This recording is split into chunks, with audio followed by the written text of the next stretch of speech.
Hello बच्चों, कैसे हो आप सब। उम्मीद है आप सब अच्छे होंगे और अपनी पढ़ाई भी अच्छे से कर रहे होंगे। बच्चों, आज की क्लास में हम अपना अगला टॉपिक करेंगे हिस्ट्री का, जिसका नाम है विजयनगर साम्राज्य। और जैसा कि आप जानते हैं बच्चों, हम मध्यकालीन भारत है, मध्यकालीन जो भारत में हिस्ट्री कर रहे हैं और पूर्व मध्यकालीन जो भारत है वो ऑलरेडी बच्चों हम कवर कर चुके हैं। मध्यकालीन भारत हम पढ़ रहे हैं और इसमें बच्चों मध्यकालीन भारत में भी हमने दिल्ली सल्तनत को कवर कर लिया था। मुगल जो है एम्पायर है, मुगल जो है साम्राज्य को भी हमने पूरा कवर कर लिया था।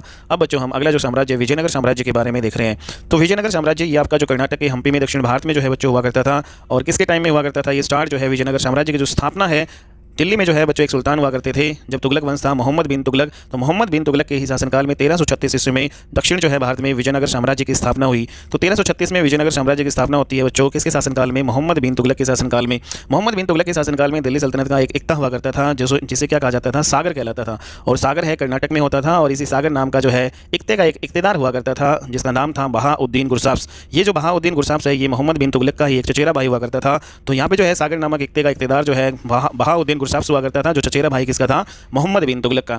तो 1325 ईस्वी में बच्चों जो बहाउद्दीन जो गुरसाफ्स है इसके द्वारा दक्षिण भारत में जो है विद्रोह जो है कर दिया जाता है और खुद को जो है ये कर्नाटक के सागर नामक जो है स्थान का स्वतंत्र शासक घोषित कर देता है। मतलब जो दिल्ली सल्तनत थी जिसमें तुगलक जो है वंश जो चल रहा था, तो बच्चों इसने दिल्ली सल्तनत के जो है खिलाफ विद्रोह किया और इसने कहा कि मैं खुद ये मतलब यहाँ पे स्वतंत्र हूँ। तो खुद को स्वतंत्र घोषित किया इसने और इस विद्रोह का दमन करने के लिए फिर मोहम्मद बिन तुगलक है कर्नाटक साउथ जो है भारत में जाते हैं, साउथ इंडिया में जाते हैं। और ये बहाउद्दीन जो गुरसाफ्स है मोहम्मद बिन तुगलक से जान बचाने के लिए फिर कंपीली नामक जो है राज्य में जाकर जो है शरण ले लेता है। फिर जो है मोहम्मद बिन तुगलक है कंपीली जो राज्य है उस पर आक्रमण करता है, दिल्ली को अपने साम्राज्य में इस कंपीली जो है राज्य को मिलाता है। और कंपीली राज्य के ही दो जो है मंत्री उस टाइम हुआ करते थे, सामंत हुआ करते थे, जिनका नाम हरिहर और बुक्का था। ये दोनों बच्चों भाई हुआ करते थे और जो है मोहम्मद बिन तुगलक इन दोनों को जो है बंदी बनाकर फिर दिल्ली ले आता है। और हरिहर और बुक्का है दोनों ने दिल्ली में आकर इस्लाम धर्म को कबूल कर लिया। ठीक है, तो इस्लाम धर्म यहाँ पे जो है दिल्ली में इन्होंने किया कबूल, हरिहर और बुक्का ने। और मोहम्मद बिन तुगलक के फिर ये जो विश्वास पात्र बन जाते हैं और फिर उसके बाद मोहम्मद बिन तुगलक है इनको वापस दक्षिण भारत में जो है जो विद्रोह जो बच्चे हो रहे थे उनको नियंत्रित करने के लिए इनको दक्षिण भारत में भेजता है। बट क्या होता है कि हरिहर और बुक्का है दोनों जो दक्षिण भारत जाते हैं और जो है मोहम्मद बिन तुगलक के खिलाफ ही जो है ये विद्रोह वापस कर देते हैं। तो जो जब हरिहर और बुक्का जो है दक्षिण भारत वापस गए तो इनको एक पुरोहित जो है जिसका नाम था विधारण्य, तो विधारण्य जो है पुरोहित मिलता है, इसकी शरण में आकर इन्होंने जो इस्लाम धर्म कबूल किया था उसको वापस जो है फिर से जो है ये हिंदू धर्म जो है ग्रहण कर लेते हैं। ठीक है, तो फिर से जो है हिंदू धर्म जो है ग्रहण कर लेते हैं और हरिहर और बुक्का जो है दो भाई इन्होंने ही जो है दक्षिण भारत में विजयनगर साम्राज्य की स्थापना की थी। तो विजयनगर साम्राज्य की जो स्थापना है वो किसने की थी, हरिहर और बुक्का नामक दो भाइयों ने की थी दक्षिण भारत में। और हरिहर और बुक्का है उसके पिताजी हुआ करते थे जिसका नाम था संगम, ये भी एक सामंत हुआ करता था। तो इसलिए जो है इन्होंने जो है अपने पिताजी के नाम पर ही जो है जो विजयनगर साम्राज्य है उसका सबसे पहला जो वंश है वो संगम वंश कहलाता है। तो संगम वंश की नींव रखी इन दोनों भाइयों ने, हरिहर और बुक्का ने। और बच्चों इस प्रकार जो विजयनगर साम्राज्य का जो पहला जो वंश बनता है वो कौन सा आता है, संगम वंश हम पढ़ेंगे। उसके बाद सेकंड विजयनगर साम्राज्य में हम सालू वंश पढ़ेंगे, फिर तुलु वंश और उसके बाद में सबसे लास्ट है आरवीडू वंश। तो ये चार प्रकार के जो वंश थे विजयनगर साम्राज्य में आते हैं सारे।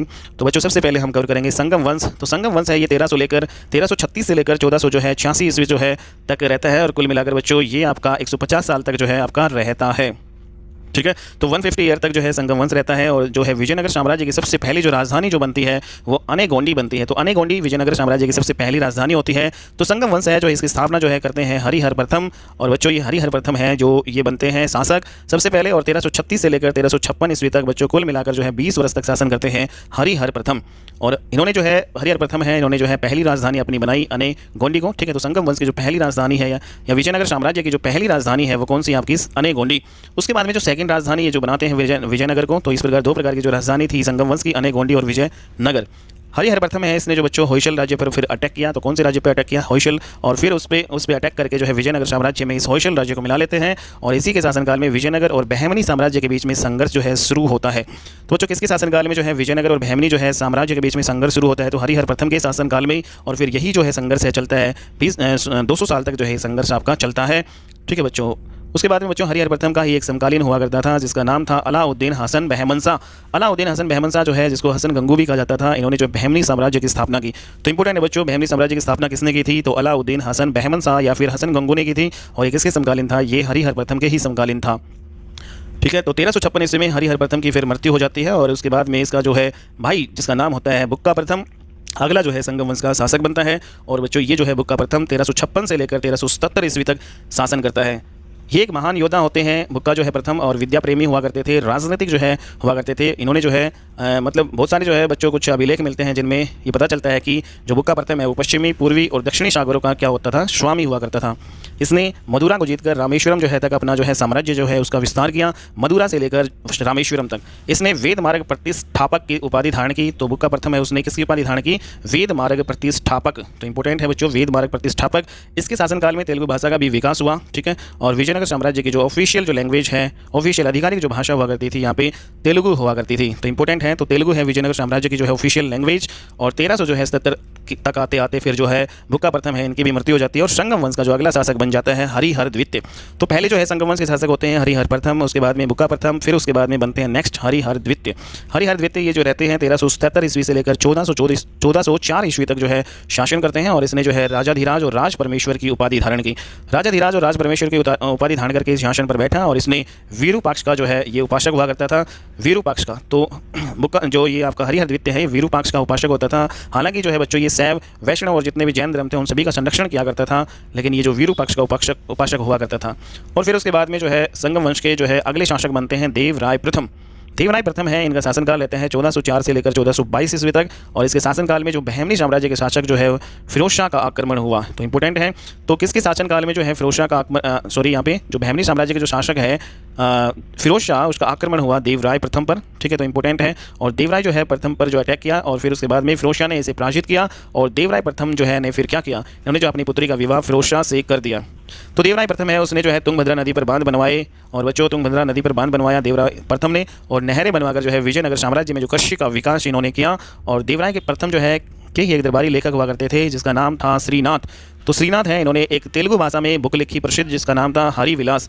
हरिविलास है तेलुगु भाषा में लिखी गई जो है पुस्तक है, और इसका नाम क्या है, ये किसने लिखी, रचनाकार हैं श्रीनाथ, ठीक है। और किसके शासनकाल में थे, देवराय प्रथम के शासनकाल में ये देवराय प्रथम के दरबारी जो है लेखक हुआ करते थे। तो श्रीनाथ है जो इन्होंने तेलुगु साहित्य के लिए लेखक हुआ करते थे। नेक्स्ट जो बच्चों 1400 जो है 22 ईस्वी में देवराय जो है कि भी प्रथम की मृत्यु होती है। और उसके बाद रामचंद्र और विजय प्रथम जो है उसके बाद में 6 महीने तक जो है अगले शासक बनते हैं, शासन पर बैठते हैं, फिर इनकी भी मृत्यु होती है, ठीक है। तो देवराय प्रथम के बाद में रामचंद्र और विजय प्रथम बनते हैं, और फिर इनकी मृत्यु के बाद में बच्चों विजय प्रथम के बाद में जो अगले शासक बनते हैं संगम वंश के वो देवराय द्वितीय होते हैं, ठीक है। और ये सबसे इंपॉर्टेंट होते हैं संगम वंश में। अब हम पढ़ेंगे देवराय द्वितीय के बारे में बच्चों 1422 से लेकर 1446 ईस्वी तक, और ये जो है आपके कुल मिलाकर 24 ईयर तक शासन करते हैं देवराय द्वितीय। इसने इंपॉर्टेंट उपाधि धारण क्या की, इसने गज बेटकर और इमादी देवराय और प्रौढ़ देवराय की उपाधि धारण की। तो देवराय द्वितीय ने गज बेटकर, इमादी देवराय और प्रौढ़ देवराय की उपाधि धारण की। ये संगम वंश के जो है सबसे महान शासक माना जाता है। तो इंपॉर्टेंट है देवराय द्वितीय। और इसने श्रीलंका तक अपने साम्राज्य का विस्तार किया। इसने जो है दक्षिणी जो है सागर का इसको स्वामी मानते हैं, तो दक्षिणी सागर का स्वामी माना जाता है देवराय द्वितीय को। और इसने अपने साम्राज्य में जो है 2000 तुर्क सैनिकों को भी संरक्षण दिया था। तो देवराय द्वितीय ने जो अपने शासनकाल में 2000 तुर्क सैनिकों को क्या दिया, संरक्षण दिया था। और इसी के शासनकाल में प्रसिद्ध जो ईरानी हुआ करते थे राजदूत, तो प्रसिद्ध ईरानी राजदूत जिसका नाम था अब्दुल रज्जाक इसके दरबार में आए देवराय द्वितीय के। और ईरान के जो है शासक हुआ करते थे मिर्जा शाहरुख का ही प्रतिनिधि बनकर जो है देवराय द्वितीय के दरबार में आते हैं अब्दुल रज्जाक। तो इंपॉर्टेंट है बच्चों, ईरानी राजदूत अब्दुल रज्जाक इनके दरबार में आते हैं, और ये जो ईरान के शासक मिर्जा शाहरुख के ही प्रतिनिधि बनकर आते हैं। देवराय द्वितीय के बाद जो है फिर इसका पुत्र अगला जो है संगम वंश का जो है शासक बनता है, और इसका पुत्र का नाम है मल्लिकार्जुन। तो देवराय द्वितीय जो है के बाद में इसका पुत्र मल्लिकार्जुन बनते हैं, और इसने भी अपने पिता की तरह गज बेटकर और प्रौढ़ देवराय की उपाधि धारण की थी। तो इंपॉर्टेंट है बच्चों, तो मल्लिकार्जुन और देवराय द्वितीय दोनों ने ही गज बेटकर और प्रौढ़ देवराय की उपाधि धारण की। और इस जो है मल्लिकार्जुन के ही शासनकाल में माहुयान नामक एक प्रसिद्ध जो है चिन्ह यात्री भारत आया था।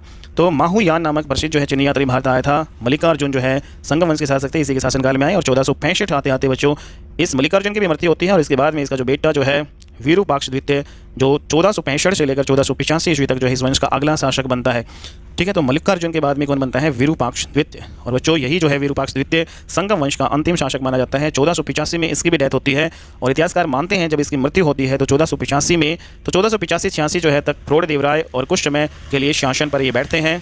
तो इंपॉर्टेंट है वीरूपाक्ष द्वितीय संगम वंश का जो है अंतिम शासक, और प्रौढ़ जो है देवराय के शासनकाल में ही ये आपके चंद्रगिरी का राज्यपाल शालू नरसिंह हुआ करता था। इन्होंने प्रौढ़ देवराय की हत्या की और शालू वंश की स्थापना की। तो इस प्रकार बच्चों संगम वंश का यहाँ पर दी एंड होता है। संगम वंश के बाद में अगला जो है आपका शालू वंश आता है, और शालू वंश की जो है स्थापना करते हैं कौन, चंद्रगिरी के एक राज्यपाल होते हैं शालू नरसिंह। तो शालू नरसिंह जो है अपने ही नाम पर जो है सालू वंश की स्थापना करते हैं, सालू नरसिंह, ठीक है, चंद्रगिरी के राज्यपाल होते हैं और प्रोड़देवराय की हत्या करके अगले वंश की स्थापना करते हैं। तो अब हम विजयनगर साम्राज्य का अपना अगला जो है वंश कवर करेंगे, जिसका नाम है शालू वंश। शालू वंश है 1485 से लेकर बच्चों ये 1505 ईस्वी तक, कुल मिलाकर केवल और केवल 20 साल तक ही ये रहता है टोटल। तो सालू वंश है 20 साल तक जो है कुल रहता है। और इसके जो संस्थापक हैं सालू, अभी हमने डिस्कस किया, सालू नरसिंह। सालू नरसिंह है कुल मिलाकर बच्चों 5 साल तक ही शासन करते हैं और यही सालू वंश की स्थापना करते हैं। सालू नरसिंह 1485 से 1490 तक शासन करते हैं और इसने जो है पुरुषोत्तम गजपति की उपाधि धारण की। पुरुषोत्तम गजपति की उपाधि धारण किस जो है सालू वंश के जो है शासक ने की, तो सालू नरसिंह ने। और इसने अरबों से घोड़ों का जो है आयात शुरू किया, तो अरबों से घोड़ों का आयात शुरू किया और 1490 में फिर इसकी मृत्यु हो जाती है। और फिर इसके 2 पुत्र हुआ करते थे, उनमें से तिम्मा जो है नरसिंह बड़ा था और जो इम्माड़ी नरसिंह, तो 2 जो है सालू जो नरसिंह के पुत्र थे, तिम्मा नरसिंह और इमाड़ी नरसिंह। तो सालू जो है नरसिंह का एक सेनापति होता था जिसका नाम था नरसा नायक। तो इसी नरसा नायक सेनापति के ही संरक्षण में जो सालू जो है नरसिंह का होता है, इसके संरक्षण में जो इसका बेटा जो है सालू नरसिंह का, तिम्मा नरसिंह अगला जो है बनते हैं शासक, ठीक है। और तिम्मा नरसिंह कुछ ही समय तक शासन करते हैं, उसके बाद इसके शत्रुओं द्वारा इसकी हत्या कर दी जाती है। और जब इसकी मृत्यु होती है तो सालू नरसिंह के जो दूसरा पुत्र होता है इमाड़ी नरसिंह, इसको जो है नरसा नायक के संरक्षण में ही जो है सिंहासन पर बैठाया जाता है। तो इस प्रकार बच्चों अगला जो है इमाड़ी नरसिंह बनते हैं शासक। और इसके जो है शासनकाल में जो वास्तविक शासक जो है सिर्फ ये जो इसका सेनापति जो होता था नरसा जो है नायक हीरा, और ये सिर्फ इमाड़ी नरसिंह नाम का शासक था। फिर इसके बाद में 1505 में क्या होता है, इसकी हत्या जो ये नरसा नायक है इसका पुत्र कर देता है और इस नरसा नायक के पुत्र का नाम था वीर नरसिंह। वीर नरसिंह जो है नरसा नायक के पुत्र हैं, इसकी हत्या कर देते हैं इमाड़ी नरसिंह की। और हत्या करके फिर अगले जो है वंश की स्थापना करते हैं तुलु वंश की। सुलु के बाद में तुलु वंश की जो है स्थापना होती है। तो अब बच्चों हम पढ़ेंगे तुलु वंश के बारे में। तो तुलु वंश जो है की स्थापना कौन करते हैं, वीर नरसिंह। तुलु वंश है कुल मिलाकर 505 से लेकर 565 60 वर्ष तक ये चलता है। इसमें 6 जो है कुल शासक जो है शासन करते हैं। इसकी स्थापना जो है की थी वीर नरसिंह ने 1505 ईस्वी में। 1505 से लेकर 1509 ईस्वी तक कुल मिलाकर 4 जो है साल तक जो है ये वीर नरसिंह शासन करते हैं। तो वीर नरसिंह के बारे में इंपॉर्टेंट जो है पॉइंट्स बच्चों डिस्कस कर लेते हैं। इसने केवल 4 वर्ष तक शासन किया था और इसने जो है भुजबल की उपाधि धारण की। तो 4 वर्ष तक किया भुजबल की उपाधि धारण की किसने, वीर नरसिंह ने। और इंपॉर्टेंट काम ये हुआ बच्चों इसके शासनकाल में, वीर नरसिंह काल के काल में, जब पुर्तगालियों का जो सबसे पहला जो है गवर्नर जनरल बनकर जो भारत आया था, उसका नाम क्या था, Francisco de Almeida. Francisco de Almeida जो पुर्तगाली जो है का सबसे पहला गवर्नर जनरल बनकर भारत आया। और उसमें जो है विजयनगर साम्राज्य का शासक कौन हुआ करता था, वीर नरसिंह ही ये हुआ करता था। 1505 से 1509 ईस्वी तक पुर्तगालियों का जो सबसे पहला गवर्नर जनरल बनकर आया था फ्रांसिस्को डी जो अल्मीडा, ठीक है। तो इसी दौरान आया था और वीर नरसिंह ने फिर अल्मीडा जो है द्वारा जो लाए गए सभी जो घोड़े हैं उसको खरीदने का सौदा किया था। तो इंपॉर्टेंट है बच्चों, वीर नरसिंह ने जो है अल्मीडा से ही घोड़े जो है खरीदे। और वीर नरसिंह ने जो है जो विवाह कर है बच्चों वो क्या किया था, हटा दिया था। तो विवाह जो है पे भी टैक्स लगता था उस पर, उसको हटाने का काम किया वीर नरसिंह ने। 1505 में जो है इसकी मृत्यु के बाद में इसका छोटा भाई कृष्णदेवराय जो है अगला शासक बनता है तुलु वंश का। और ये जो है महान शासक होते हैं और पूरे विजयनगर साम्राज्य के भी जो है महान शासक माने जाते हैं कृष्णदेवराय। तो सबसे जो इंपॉर्टेंट रहने वाला है हमारा कृष्णदेवराय। इस एग्जाम में जो है डायरेक्ट क्वेश्चन पूछे जाते हैं बच्चों काफ़ी। तो 1509 से 1529 कुल मिलाकर 20 साल तक ये जो है शासन करते हैं तो कृष्णदेवराय। तो बच्चों ये सारे जो विजयनगर साम्राज्य का सबसे महानतम जो है शासकों में से एक जो है ये है कृष्णदेवराय जो है बाबर के समकालीन थे। इंपॉर्टेंट है बच्चों ये पॉइंट भी। तो कृष्णदेवराय है किसके समकालीन थे, बाबर के, क्योंकि जो है बाबर ने 1509 से लेकर 1526 के ही टाइम पीरियड में 1526 में बाबर ने पहली लड़ाई लड़ी थी। तो इसी जो है कि शासनकाल में जो है कृष्णदेवराय थे। बाबर ने अपनी आत्मकथा में जो जिसकी आत्मकथा क्या थी, तुझके बाबरी, उसमें लिखा है कि कृष्णदेवराय है भारत का सबसे शक्तिशाली जो है शासक था। तो बाबर ने जो है इसको भारत का सबसे शक्तिशाली शासक बताया है। और बाबर ने लिखा कि जब वो हिंदुस्तान आया तो यहाँ पर केवल 5 जो मुस्लिम राज्य, 2 हिंदू राज्य हुआ करते थे। 5 मुस्लिम राज्य कौन कौन से थे, दिल्ली था, बंगाल था, ठीक है, और बच्चों गुजरात, मालवा और बहमनी, ये 5 जो है मुस्लिम जो है राज्य थे और 2 हिंदू राज्य थे, मेवाड़ और विजयनगर। तो इन 5 में जो है सबसे ज़्यादा शक्तिशाली कौन था आपका, ये आपका कृष्णदेवराय जो है मानते हैं बाबर। और बाबर ने अपनी आत्मकथा में लिखा कि इन 7 राज्यों में सबसे शक्तिशाली जो शासक है वो विजयनगर का तुलु वंश का कृष्णदेवराय हुआ करता था। तो कृष्णदेवराय है, इन्होंने जो है इसी के दरबार में 8 महान जो है तेलुगु कवियों का एक समूह था जिसे क्या कहा जाता था, अष्टदिग्गज। तो अष्टदिग्गज कहा जाता था, 8 महान तेलुगु कवि थे उनको, ठीक है। कृष्णदेवराय के जो शासनकाल में इसने जो है सबसे जो प्रमुख जो है कवि इसमें जो हुआ करता था पेड़डाना। तो पेड़डाना जो है सबसे जो प्रमुख कवि था और ये हिंदी और तेलुगु दोनों भाषा जो है का विद्वान हुआ करता था, पेड़डाना इंपॉर्टेंट है। और इसी के शासनकाल में बच्चों कृष्णदेवराय के ही शासनकाल में कालीकट के शासक हुआ करते थे। जमोरिन के विरुद्ध जो है पुर्तगालियों ने कोचिन और जो है कनानौर जो है में अपनी फैक्ट्रियाँ स्थापित की। तो कोचिन और कनानौर में अपनी फैक्ट्रियाँ स्थापित की पुर्तगालियों ने। तो इंपॉर्टेंट है बच्चों। और नेक्स्ट जो है इसी के शासनकाल में कृष्णदेवराय के ही शासनकाल में 1509 से 1515 ईस्वी तक पुर्तगालियों का जो दूसरा गवर्नर जनरल बन के आया था अल्फांसो डी अल्बुकर्क। तो अल्फांसो डी अल्बुकर्क आया इसी के शासनकाल में, कृष्ण देवराय के शासनकाल में 1509 से 1515 ईस्वी तक। और 1510 ईस्वी में बच्चों फिर अल्बुकर्क जो है के द्वारा फादर लुई को कृष्ण देवराय के दरबार में भेजा गया। तो फादर लुई है ये 1510 ईस्वी में जो है कृष्ण देवराय के दरबार में आते हैं, क्योंकि पुर्तगाली जो है जो भटकल और मंगलोर जो है में फैक्ट्री जो है लगाने की अनुमति लेने के लिए आए थे। तो इंपॉर्टेंट है, भटकल और मंगलोर में फैक्ट्री लगाने की परमिशन जो है मांगने के लिए आए थे। 1510 ईस्वी में इसके दरबार में आते हैं, कृष्ण देवराय के दरबार में। तो इंपॉर्टेंट है बच्चों ये। 1510 में ही जो है बीदर के एक शासक हुआ करता था मोहम्मद शाह। तो बीदर के शासक जो है मोहम्मद शाह ने विजयनगर पर आक्रमण किया, लेकिन कृष्ण देवराय ने मोहम्मद शाह को पराजित किया और इसी युद्ध में जो है बीजापुर का जो सुल्तान हुआ करता था एक आदिल शाह, वो भी मारा गया। तो 1510 में जो है बीदर के शासक जो है मोहम्मद शाह पर आक्रमण किया कृष्ण देवराय ने और उसको पराजित करके फिर जो बीजापुर के जो सुल्तान हैं वो भी इसमें मारे जाते हैं, आदिल शाह। और फिर बच्चों इंपॉर्टेंट जो है पॉइंट इसमें है, पुर्तगाली यात्री हुआ करता था एक एडवर्डी बारबरोसा। एडवर्डी बारबरोसा भी कृष्ण देवराय के शासनकाल में भारत आया था। ये भी एक पुर्तगाली यात्री हुआ करते थे, एडवर्डी बारबरोसा, ठीक है। और इसने विजयनगर जो है की भी यात्रा की थी, एडवर्डी बारबरोसा ने, पुर्तगाली शासक ने।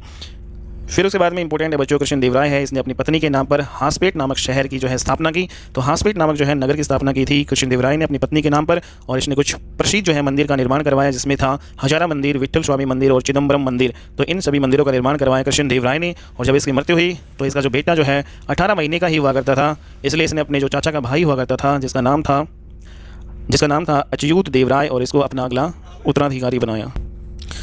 तो नेक्स्ट हमारे अब जो है बनते हैं शासक अच्युत देवराय। और फिर उसके बाद में इसमें जो बच्चों देख लेते हैं, तो कुल मिलाकर बच्चों 1529 से लेकर 1542 ईस्वी तक शासन करते हैं अच्युत देवराय। और इसी के शासनकाल में प्रसिद्ध जो है पुर्तगाली यात्री जो है जिसका नाम था नूनीज आया था। तो नूनीज है वो किसके शासनकाल में आया था, जो पुर्तगाली यात्री हुआ करता था, तो अच्युत देवराय के ही शासनकाल में आया था। और इसी ने ही बच्चों अच्युत देवराय है, इसने पांड्य राजकुमारी वीरदाम्बिका से विवाह किया। तो पांड्य राजकुमारी हुआ करती वीरदाम्बिका से विवाह किया। और इसके दरबारी कवि जो है राजनाथ डंडीम हुआ करते थे, ठीक है। और 1542 में जब इसकी मृत्यु हुई तो अगला शासक बना सदाशिव राय, ठीक है। सदाशिव राय जो है 1542 से 70 ईस्वी तक जो है बच्चों शासनकाल करते हैं, 1542 से 70 ईस्वी तक। और इसमें इंपॉर्टेंट काम 1565 में ये होता है कि 1565 ईस्वी में जो सदाशिव राय है इसके शासनकाल में तालीकोटा का युद्ध होता है, और जिसको राक्षसी तांगड़ी जो है का युद्ध भी कहते हैं। और इस तालीकोटा का युद्ध या राक्षसी तांगड़ी का युद्ध जो 1565 ईस्वी में बच्चों सदाशिव राय के जो है शासनकाल में होता है, यह लड़ा गया था किसके बीच, विजयनगर साम्राज्य और जो आपका दक्कन संघ हुआ करता था उसके बीच में लड़ा गया था। और बच्चों इसमें जो दक्कन संघ में जो है कौन कौन से आते थे, ये आपका अहमदनगर आता था, बीजापुर, गोलकुंडा और बिदर। तो ये सारे के सारे चारों जो है मुस्लिम शासक थे, ठीक है। तो अहमदनगर, बीजापुर, गोलकुंडा और बिदर ये सारे जो है मुस्लिम शासक थे और ये आते थे दक्कन संघ में। और दूसरी तरफ था विजयनगर साम्राज्य। तो इन दोनों के जो है बीच में जो है लड़ा जाता है 1565 में राक्षसी तांगड़ी या फिर तालीकोटा का युद्ध लड़ा जाता है। और इसमें इस तालीकोटा के युद्ध में बच्चों क्या होता है, दक्कन संघ जो है ने क्या किया, विजयनगर साम्राज्य को पराजित कर दिया था इसमें, ठीक है। और इस युद्ध की वजह से विजयनगर साम्राज्य का फिर पतन हो गया था, ठीक है। तो तालीकोटा का युद्ध है जो लड़ा गया था, उसमें विजयनगर साम्राज्य का पतन हुआ। फिर नेक्स्ट जो है बच्चों हम पढ़ते हैं अगला आरवीडू वंश। आरवीडू जो है वंश हमारा अंतिम आता है ये, और 1570 से 1652 ईस्वी तक जो है बच्चों ये रहता है। और इसकी स्थापना जो है आरवीडू वंश की थी तिरुमल ने। 1570 से लेकर 72 ईस्वी के दौरान ये शासक रहते हैं। और बच्चों अभी तक जो है विजयनगर साम्राज्य की राजधानी जो है विजयनगर हुआ करती थी, लेकिन तिरुमल ने अपनी जो राजधानी जो है पेनुगोंडा को बनाया। तो तिरुमल है उसने अपनी राजधानी पेनुगोंडा को बनाया, और इसी तिरुमल जो हुआ करते थे इसी को जो फिर पतनशील जो विजयनगर जो साम्राज्य का पतन हो गया था उसका उद्धारक कहा जाता है। तो तिरुमल को ही जो पतनशील विजयनगर का साम्राज्य का उद्धारक कहा जाता है। इसका एक बेटा हुआ करता था जिसका नाम था श्रीरंग प्रथम, ठीक है। और श्रीरंग जो प्रथम है तिरुमल के बाद में अगले जो है आरवीडू वंश जो है उसके शासक बनते हैं, और ये रहते हैं 1572 से 85 ईस्वी तक। फिर अगले जो शासक बनते हैं इसका छोटा भाई श्रीरंग प्रथम का, ठीक है, और जिसका नाम होता है वेंकट प्रथम। और ये बच्चों बनते हैं 1586 से लेकर 1616 ईस्वी तक। और इस प्रकार बच्चों अगला जो है इसका छोटा भाई श्रीरंग प्रथम बनता है वेंकट प्रथम का।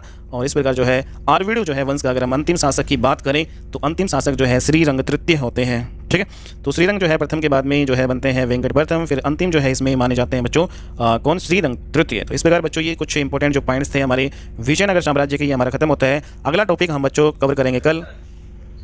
अगला टॉपिक बच्चों हम करेंगे स्वतंत्र प्रांतीय राज्य, कुछ इंडिपेंडेंट जो है प्रोविनेंशियल जो स्टेट है उसके बारे में हम कवर करेंगे। जब हमारा दिल्ली सल्तनत बच्चों जब चल रहा था, जब हमने दिल्ली सल्तनत पढ़ा उस दौरान बच्चों बहुत से ऐसे जो है राज्य थे जो मतलब बिल्कुल स्वतंत्र थे, जो दिल्ली सल्तनत है उसके अधीन नहीं थे, ठीक है। खुद को इन्होंने अपने आप को स्वतंत्र घोषित किया था। तो कौन कौन से जो है राज्य थे जो स्वतंत्र थे वो बच्चों हम अगली क्लास में डिस्कस करेंगे। आज की क्लास में बच्चों इतना ही, नेक्स्ट क्लास में मिलते हैं और अच्छी वीडियो के साथ। तब तक के लिए बाय बच्चों, टेक केयर।